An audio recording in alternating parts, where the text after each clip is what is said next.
Have you ever seen someone's whole world fall apart in real time?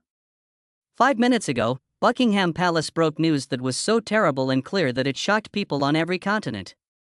Sarah Ferguson, better known as Fergie, is no longer related to the royal family. She is now the Duchess of York and the redhead who used to laugh with Princess Diana. On the other hand, the news doesn't tell you this. This wasn't a simple message. This was a planned murder. And the real reasons for this choice are much darker than anyone could have thought. An important royal worker barged into the press room at Buckingham Royal before dawn on December 2nd. Journalists with years of experience who have covered every kind of royal incident were shocked and stunned by the message. The Duchess of York will no longer be eligible for any royal benefits starting right away. Let me say that again. Right away, not gradually, not eased out, cut out. After that, there was complete silence for only a few seconds before chaos broke out. Phones rang off the hook with urgent calls. Editors yelled out urgent instructions. The news spread quickly to BBC, Sky News, CNN, and all the other big networks around the world. One American reporter got the seriousness of the situation just right. Note that this is not an explanation. This is a cutting. But why? Why now? What do the walls of the house hide? What I'm about to say will make you question everything you thought you knew about this story. The background. To figure out why the palace moved with such shocking brutality, we have to go back to when the first signs of trouble started to appear, long before anyone else did. They don't want you to know this. People in the royal family didn't see Sarah's position as an emergency. People thought it was a woman slowly falling apart because she was stuck in the royal rules that were getting tighter. A disaster for the economy and changing political winds. When King Charles took the throne, he brought with him a way of running the government that his advisors had been predicting for decades, a streamlined monarchy that was smaller, sharper, and much less accepting of people who were reputational risk. Sarah had never been like everyone else under Queen Elizabeth. Even though she did some wrong things, she was treated gently and was welcome at family events and allowed to stay at Royal Lodge with Prince Andrew. Elizabeth did her job with style, memory, and feeling. But Charles came into a world that was different. A world where people are constantly being watched online. Where there is constant political pressure. Where the school could no longer pay for what one senior help whispered, nostalgic allowances. The fact that made you feel bad changed everything. Sarah did not have the title of Her Royal Highness like Andrew did. Unlike working royals, she didn't have a public role that would have justified living or security help. She also spoke for a different time in the kingdom than William, Catherine, and their children. She was associated with problems and issues from the past. The crown wanted to be buried for good. Talks about the royal house started much earlier than anyone thought, inside the palace walls. The growing costs of upkeep, what grace and favor residences will be used for in the future, and the legal ties that Andrew has to the property. Every time these problems came up, Sarah's name was an unavoidable complication. She didn't have an HR title, any tasks, or a clear institutional purpose. In a society based on levels, she stood out as an outsider. But cost and custom weren't the only things that caused the change. This is where it gets dark. By the end of 2022, politicians in Westminster started to quietly but strongly ask the monarchy to deal with ongoing issues related to the Epstein scandal. People, especially those who remembered the scandals of the 1990s, were wondering more and more why a divorced duchess who wasn't working kept living in a Crown Estate house. The palace knew about it. They wrote down the number of votes. The pattern was clear to them. Sarah was turning into a symbol of everything Charles wanted to get rid of with his plan to modernize. Are you able to see it now? The walls were coming down fast. It wasn't a matter of if, but when. Legal, financial, reputational, and political pressures all came together, and the small talk about Sarah's future became sharper, more urgent, and hard to avoid. What Catherine found. Nevertheless, there is someone else in this story whose quiet notes showed how bad things had become. Kate, Princess of Wales. It wasn't incidents or news stories that showed the first real signs of trouble. They came from small, easy-to-miss problems that only people close to the ruling system saw. Catherine's life had been shaped by decades of rules and public expectations. These strange things happening with Sarah Ferguson started to sound like alarm bells that no one else wanted to hear. It began at Kensington Palace in early 2023 during a normal meeting. Catherine heard two employees talking about Windsor homes. One person said that the expected costs of maintaining the Royal Lodge had doubled again. The other person added with some uncertainty, "The problem still exists." Sarah was still living there, she wasn't a working royal, and she was still tied to Andrew's shrinking power. Catherine did not step in. She just stood there and took in the tone. She knew that when court staff spoke slowly, something more important was probably going on. A few weeks later, another mistake was found. Catherine got a training pack that summed up how people felt about different parts of the royal family. Most of it was expected. Strong support for the Wales family and cautious hope about Charles's progress in becoming more modern. But she was interested in one line. An unexpected rise in negative feelings about the York family, but not about Beatrice or Eugenie. They were still admired in private, and especially about Sarah. The way the study was written told a lot. The way people see things is a reflection of unresolved feelings and old assumptions. Catherine knew what that meant without any doubt. People were wondering why Sarah still lived on Crown land even though she didn't have a formal part in the growing scandals. Then something happened that made everything different. An older woman asked Catherine, "Dear, why is the Duchess of York still in that big house if she's not working for the Crown? It doesn't look quite right. Does it?" Catherine smiled and gave a diplomatic answer, but she felt a tightness forming inside. "Take a look at this. The gap between what the public knows and what the palace doesn't say has become too dangerous to ignore when regular people share the same worries that private advisors whisper." At the same time, things were very different inside Windsor. Staff who used to say that Andrew and Sarah's arrangement was strange but worked now used words like tense, unstable, and unsure. The reports about how the foreign press covered the story were even more telling. Because of her past emails, including the famous one in which she called Epstein supreme friend, American news sources were quietly bringing Sarah back into the Epstein story. Catherine knew this was a terrible idea.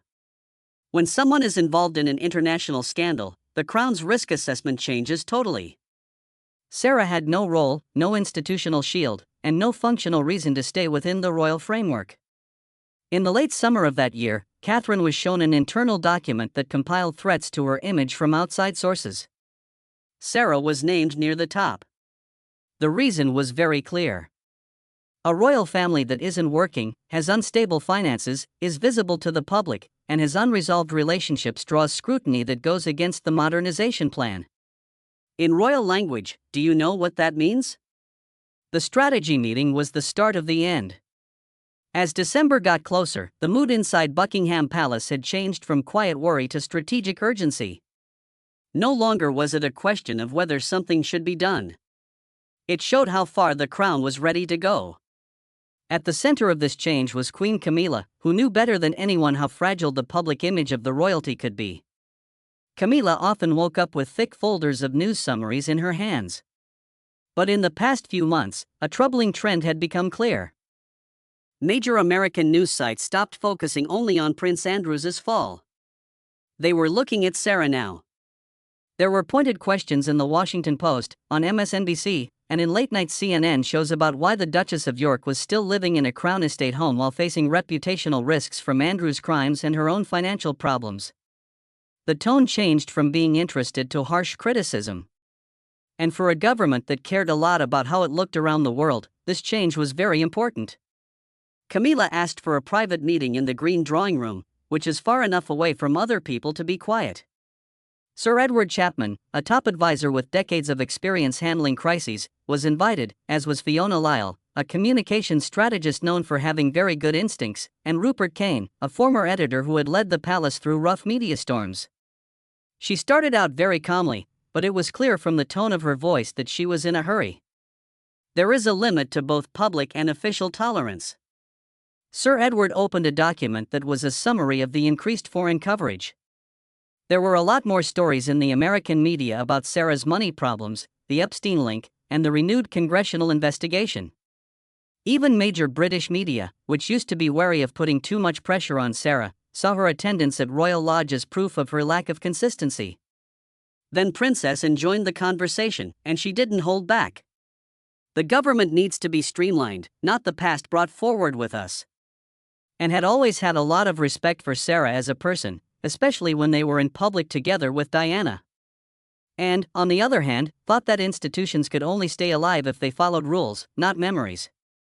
William, who was told about it privately at Kensington Palace, said the same thing in a calm way.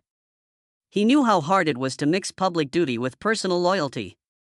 But he also knew what was at stake during one especially tough meeting. The most telling information came from the communications wing of the palace. He is said to have said, "We cannot continue carrying burdens that do not belong to the future we are building." Analysts gave Camilla and Charles information that showed a sharp rise in negative feelings among U.S. watchers over the age of 50. This group is very loyal, involved, and often longs for the royalty of the Diana era. The information was terrible. This important crowd was upset about the unresolved problems in the York family. There was a moment that changed the whole talk. A young communication worker who was looking at engagement data said something that made everyone quiet. This isn't just being watched for family drama. A moral question is what they're looking at it as. What kind of duty does a family have for what someone in their family does? It showed exactly why the story had become so controversial around the world. Charles and Camilla looked over the written statement. The wording was sharp, polite, and very institutional. It didn't hurt Sarah. It didn't talk about problems. It said that the decision was procedural, important, and in line with restructuring that would last for a long time. But anyone who knows about royal symbolism could see what it really meant beneath the calm tone. It looked like the crown was leaving for good. Before making a final choice, Camilla made a suggestion based on her own experience dealing with the attention of the royal family. We need to make sure that this doesn't sound like a penalty. Rules must be written in it. Charles agreed. A few lines were changed to put more emphasis on neutrality and tradition than on personal implication. The movie was set to come out on December 2nd. In the palace's private rooms, there was a calm agreement. The choice could not be undone, and it would have effects far beyond Windsor and Buckingham Palace. The announcement, at 7:20 a.m. on December 2nd, the full palace statement went online. It was a carefully written text that sent shockwaves around the world in minutes. It was short, well-written, and clearly the end. The Crown stated that Sarah Ferguson would no longer get help with housing, security, or getting used to her new life from the royal household as of right now. It felt like a door slammed shut after every line. Sarah felt the effects right away, and they were terrible. When her phone rang, she was sitting at a small desk in the corner of her London hotel room, writing. She moved there secretly a few days before because she felt like something important was going to happen, but she didn't know when or how hard it would hit. She stopped moving when the official Buckingham Palace header showed up on her screen. In silence for a moment, she looked at the message twice, as if the words might be different the second time. They didn't. The first thing that struck her wasn't the known loss of Royal Lodge that had been building up for months. With its cold tone, lack of warmth, and formality, the message made it clear that the Crown was separating Sarah Ferguson from the organization she had married into. Even though she worked hard for years to fix her image through charity work, children's books, and public strength, it didn't matter. The kingdom no longer saw her as a part of its future. Newsrooms around the world were shocked and saddened at the same time. King Charles's plan to update the palace always gave the impression of a simpler, more focused royal structure.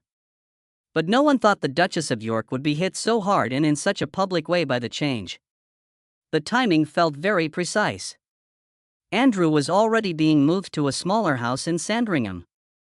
In the U.S., the Epstein case was moving faster. Parliament was putting more pressure than ever before to make sure that royal relationships are clear from an ethical point of view. Anyone who saw her could see that Sarah had turned into a liability that the Crown could no longer afford to protect. As experts talked about her long list of failures, the global media storm got worse. Her cash problems, such as the failed Pegasus Bitcoin project. The famous email that called Epstein the best friend in the world. Her work with charities is now seen as a career cut short by bad choices and associations. People used to respect how strong she was, but now that strength became part of a sad story about a woman who was given second chances but never found a solid footing. The frantic plan of the daughter. But while everyone was talking about the public impact, something much more personal and desperate was going on behind the scenes. Eugenie and Beatrice had been getting ready for this moment. People who know the sisters say they were devastated but not shocked. They knew for weeks that the official news on December 2nd would mean everything, so they quickly and quietly made plans for their mother's escape. Their home on the coast of Portugal, in the Comporta area, was already ready. The staff set up temporary housing. Contacts in the area helped protect privacy when they got there. Do not misunderstand, this was not a plan for a holiday. This was a plan to move and stay alive. They moved like soldiers because they were determined to give their mom a safe, quiet, and easy-to-control landing spot. But underneath the practical jobs was a deeper, more heartbreaking fear. Sarah would never be able to get close to the monarchy again after she left the UK. At the same time, inside the castle, the advisors were feeling a strange mix of fear and relief. Feeling of relief because an ongoing problem with the organization had been solved. Worry because Sarah was still unreliable and had a history of speaking her mind. She had never gone missing quietly. Because of her unstable finances, she was easy to sign book deals with. Because she had been with Andrew for a long time, she knew things that could make things even worse for the monarchy if they were made public. Also, her image as a woman who wouldn't go away made it impossible to guess what she would do next. The secret goals. The question is now here. There are a lot of questions, but no answers. What are the real reasons for making this choice? Because you haven't been paying attention if you think this is just about modernizing or saving money. I'll explain what's really going on inside those palace walls. The first reason is the Epstein shadow. The new committee investigation in the US isn't just looking into Andrew. Investigators have started to ask about conversations, financial ties, and other ties that go back to Sarah. People are looking into her past emails, business deals, and closeness to people who are being looked at. All of it exposes the crown in ways it can't handle. The palace creates formal distance by cutting ties with Sarah now. The Queen can honestly say she has no official ties to the institution if she is being looked into, questioned, or linked in any way. Think about when to do it. This news comes at a time when pressure is rising around the world. That's not a mistake, that's a plan. Reason 2, financial responsibility. Sarah's past with money is a danger. The failed businesses, the growing debts, and the relationships that didn't seem to be trustworthy. Each one is a possible source of shame for the crown. What's really scary, though, is this. According to sources, Sarah may have been asking the royal family for money to pay for her legal fees and protection costs. The palace had to decide what to do. Keep helping someone who doesn't have an official job, or cut ties with them totally. They picked firing over getting help. Third reason, the American public. Here is an important fact that most British news stories don't cover. The government is very aware of how Americans feel. And more American watchers, especially those over 50, who are a very active group, have spoken out about what's happening in York. Polls showed that this group of people didn't trust the monarchy's decision to keep ties with Sarah despite the problems. It is impossible for an organization that relies on goodwill and soft power from other countries to lose US backing. This news wasn't just for London, it was also for Washington, D.C., and New York. Reason 4, William is planning for his successor. This is the part that no one is publicly talking about. William is planning for many years from now. He's making George, Charlotte, and Louis a king and queen. And those complex and scandalous people from the past don't fit into that picture. According to people who know William well, he has been the loudest voice calling for clean breaks, not because he is mean, but because he knows it is necessary. Any problem from the past that is still being talked about can be used against the next generation. Sarah stands for all the things William wants to leave behind. Reason 5, the link to Portugal. For what reason? Why behave in a certain way? Because it's not within the EU's rules for extradition for certain cases. Because it's private, quiet, and away from the attention of British tabloids. Because it lets the palace say Sarah moved abroad for personal reasons without making it clear that she's been sent away. Portugal is more than just a new start. It's a smart way to keep people inside the house. There was tension in every part of the royal environment in the hours after the news came out. The consequences were not gentle at all, even though they were given with the usual restraint. Within minutes, the law office met in a quiet room with a view of the gardens. This is the kind of office that is usually used for constitutional issues, not family problems. Sarah's position, on the other hand, was now legal. Advisors looked at the structures of Crown land leases, the limits of the Succession to the Crown Act, and the rules for royals who don't work. One lawyer summed it up in a way that was so clear it was shocking. She is no longer a royal highness. The things that helped her are gone. As things stand, there is no way back under present law.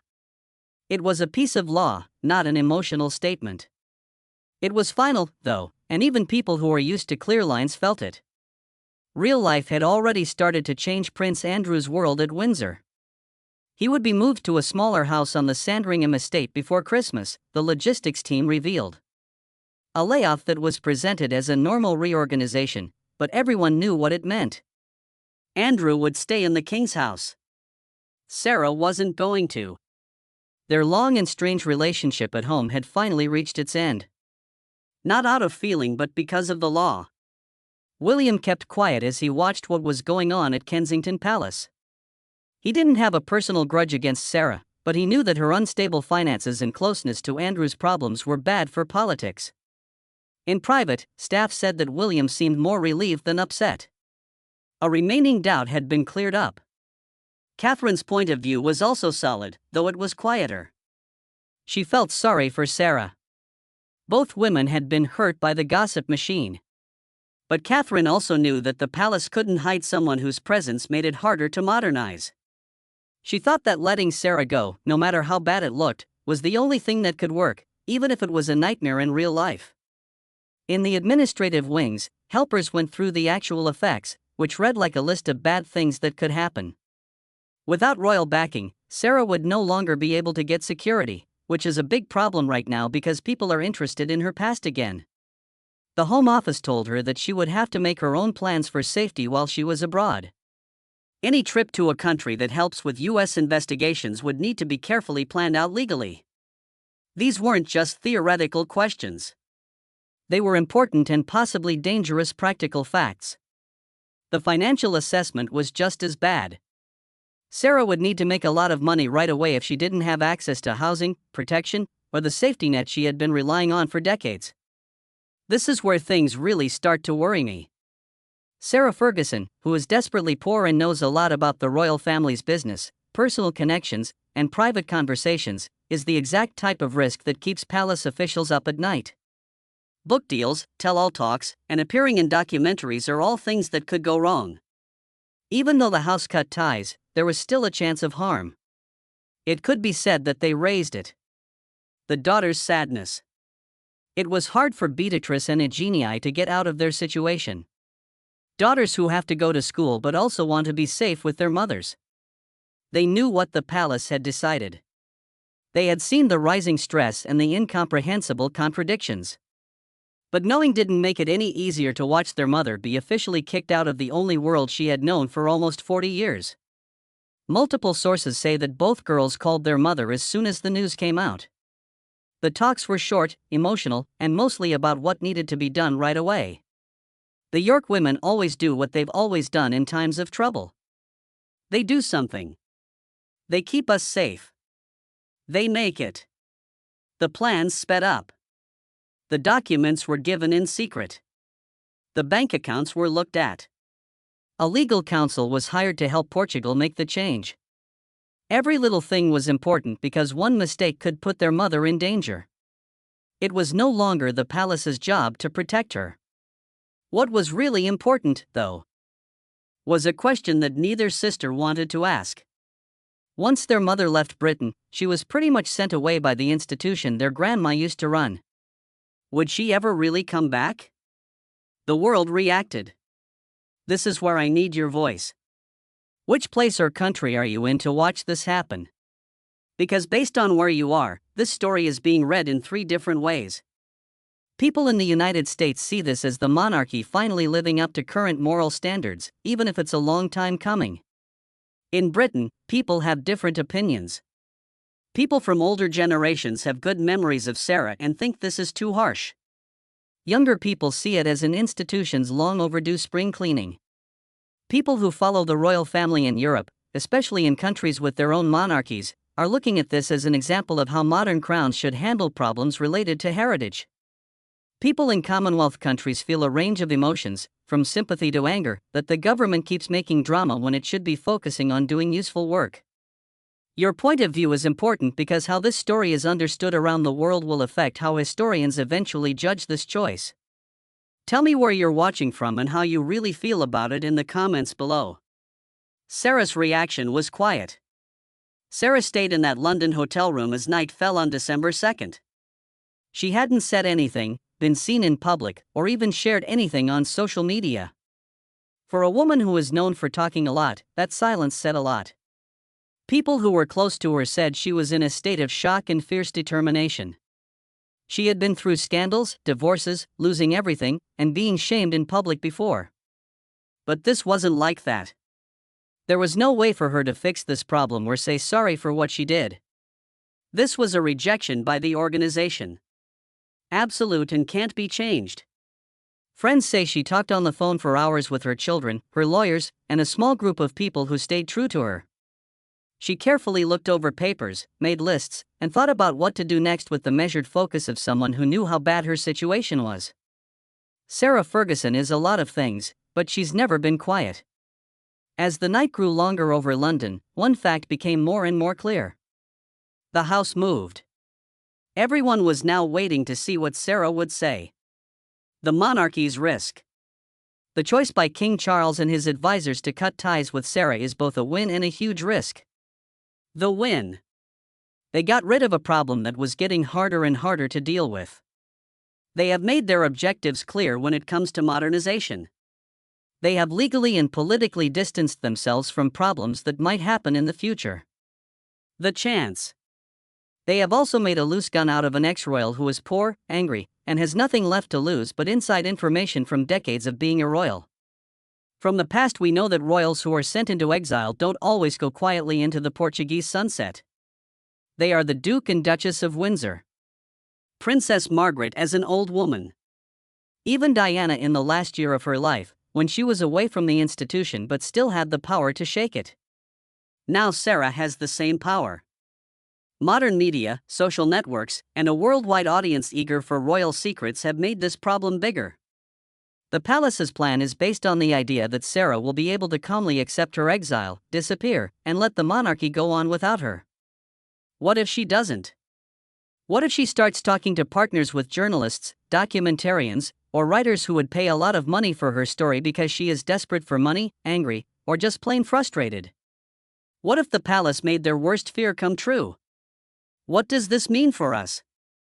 Besides the royal news, this story has deep lessons about power, loyalty, and starting over. First lesson: problems that aren't fixed don't go away, they get worse. Sarah's money problems, questionable relationships, and unclear role in the royal family weren't dealt with when they were easier to handle. They kept building up until the institution had no choice but to take strong action. What do we try to avoid in our own lives? What small cracks are we missing that could lead to big, painful problems in the future? Second lesson: anything that is built in one season doesn't last forever. Sarah built her identity, sense of safety, and sense of belonging on her ties to the royal family. Even after the scandal and the split, she didn't have another foundation for when that one finally fell apart. What do we count on that might not last as long as we think it will? Having a job, a relationship, or your identity depend on other people validating you. Third lesson: institutions always put life ahead of people. The throne put its own future ahead of Sarah's happiness. That's not being mean. It's the way institutions work. Every group, family, and power system has to make the same decisions at some point. Being aware of this doesn't make it less painful, but it does make it less personal. The fourth lesson. In order to change yourself, you may need to take a break. Sarah picked not to go to Portugal. She didn't want to be sent away. But being separated from everything she knew might give her something the house never could in the end. Having real freedom. The worst times in our lives can be the ones that change us in ways we never would have expected but are badly needed. The truth that was kept secret. But here's the secret fact that no one is talking about. The story of Sarah Ferguson doesn't stop with this news. This is the start of a whole new chapter. Sarah has lived in the shadow of the royal family for almost 40 years. She was judged by royal standards and limited by what institutions expected of her because of her marriage to Andrew. She doesn't have to follow those rules anymore for the first time since 1986. She was free to speak, write, and live her life however she chose, without having to think about what the palace thought or following royal rules. Is that freedom or destruction? What Sarah does next will likely determine the answer. If she quietly goes back, takes her exile, and spends the rest of her life in Portuguese obscurity, then the palace wins. The cutting will be seen as a necessary step toward modernization that was painful but necessary. But if Sarah becomes a voice, writing books, doing interviews, and being in documentaries that show uncomfortable truths about royal life, then this choice might be remembered very differently. It might be seen as the time when the monarchy made its most dangerous enemy by giving someone who knew too much nothing to lose. Last thoughts. As December 2nd comes to a close and the world thinks about this shocking news, there is only one truth that can't be denied. Sarah Ferguson's fall from royal favor is more than just news. This is a story about people who are strong, what happens when things go wrong, and the harsh math of power. She was the happy stranger who won over the public's heart. She was the Duchess who stood strong through scandal after scandal. The mom who sacrificed everything for her kids. The woman who kept trying to change herself despite every failure. But when the palace set its limits, it reminded everyone that institutional priorities are the most important thing, and that charm, endurance, or nostalgia can't win out in this day and age of global scrutiny and instant consequences. But beneath the sadness is something that could change things for the better. Sarah is starting a new part of her life after some hard times. To remake yourself, you may need to make a clean break, even if it's not your choice. Portugal might not have been her dream, but it gives her space, safety, and a chance to start over without the constant pressure of what the king wants. For a woman who has spent most of her adult life facing the harsh light of public opinion, that could be a welcome break. This choice is a conscious step toward the future that King Charles wants for the monarchy. A crown that is smaller, more responsible, and more in line with what people expect today. No matter if you agree with this firm decision or not, it shows that an institution is trying, maybe awkwardly or carefully, to find its way in a world that is much more open than the one it was designed for. As I finish this, I have a thought that goes far beyond the palace walls. The rules may be set by power organizations, but each person tells their own story. There are many things Sarah Ferguson has been. She has been controversial, strong, unexpected, flawed, and human, but she has never been quiet. The palace has finally, firmly, and fatally spoken. Now, everyone is waiting to see how she will react, what she will say, and who she will become without the royal walls to define her. For the loss of a duchess is more than just a family story.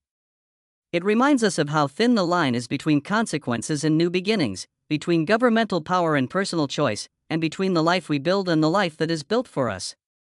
In our own small ways, each of us has to decide which side of that line we will stand on. Thank you for being with me on this trip. The palace has confirmed that Sarah Ferguson died in a terrible accident, but her story, her real story, may only be starting. I need to hear from you before you leave. How do you really feel about this decision? Also, do you think Sarah will leave quietly, or is she getting ready to tell a story that the palace doesn't want everyone to know? Write what you think below. Share this with anyone who needs to know what today was really like. Also, stay tuned, because I think we haven't heard the last from the Duchess of York. It happened only 5 minutes ago, but the effects will last for years.